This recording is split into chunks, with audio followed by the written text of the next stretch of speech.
ne mooy ay force Abdoulaye Wade li mu mën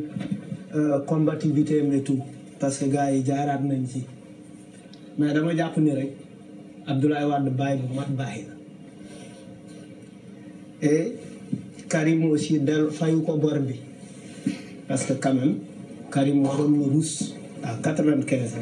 di bàyyi papaam di mener le combat, c'est-à-dire il est en train par procuration de mener le combat de son fils parce que li muy teg yëpp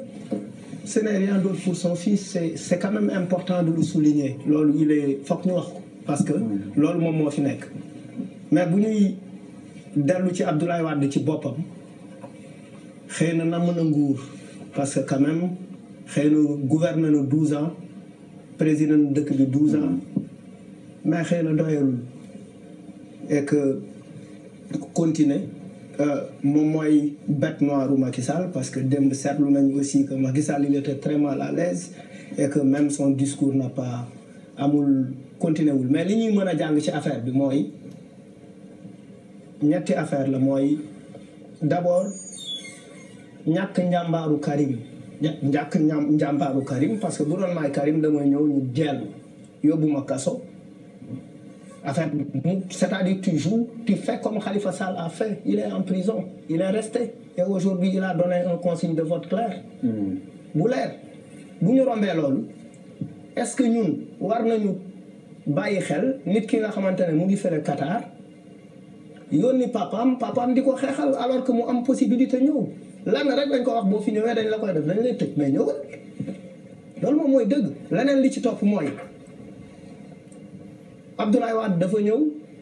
suul candidat yëpp suul ba pare mu mel ne moom mooy effectivement le 6e candidat moom moo gën a déterminant ci élection bi tey parce que ñëpp a ko seeti te loolu dinañ ci waxtaan ñëpp a ko seeti léegi nag comme ni ko Charles waxee il joue le jeu c'est-à-dire tey moom moo nekk ci position bi nga xamante ne marge de manœuvre bi mu am dafa yaatu trop mooy mu ngi xool moom booy xool sax si jafe-jafe la nekk parce que jafe-jafe bi mooy ndax war naa jàppale Idi su ma jàppalewul Idi ba affaire bi romb ce qui risque de se passer mooy c'est fini pour moi et c'est fini pour mon fils wala damay jouer la carte du boycott te bu ñu boycotté Macky lay arrangé et à côté de ça am na amnistie doomam donc il est dans le dilemme parce que soxlawul beneen candidat Abdoulaye Wade li ko intéressé instant bii nii ça se joue entre Idi ak Macky c'est-à-dire kan laa ciy àndal tey mu wax apaisement dañuy ñëwaat ci nuancé boobu ngay wax c'est-à-dire tey mu wax apaisement suba mu ne nañ taal carte yi gars yi mënuñu ko taal parce que ci la ñuy jëlee Wally ci la ñuy jëlee joni ci la ñuy et cetera duñ ko taal loolu mënul nekk c'est-à-dire ci ngay demee hôpital ci ngay jëlee sa salaire donc nit ñi quand même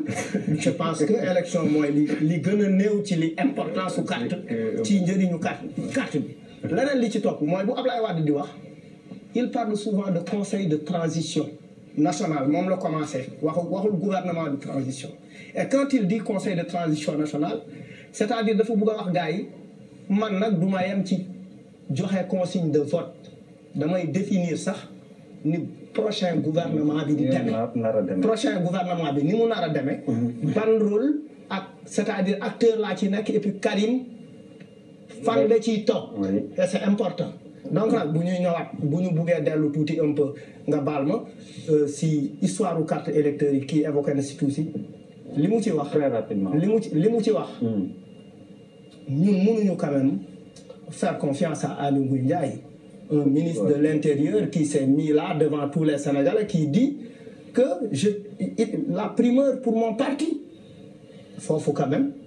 dañ ko waroon démissionner loolu foofu le jeu du faussé woo c'est-à-dire finalement yow ñu ngi lay jiiñ dem bett la ngay seeñul yeelu lire c'est-à-dire il faut que les gens soient corrects dans ce pays on ne peut pas avoir des ministres partisans c'est-à-dire on a un ministre qui a montré que moom nii lay doxalee élection yi et de ce point de vue le jeu est faussé li ñu mën a wax simplement rek li ñu mën a wax simplement rek mooy na Sénégalais yi mobiliser wu en masse dem voter. On a compris, madame. Merci beaucoup. Alors, Bouba.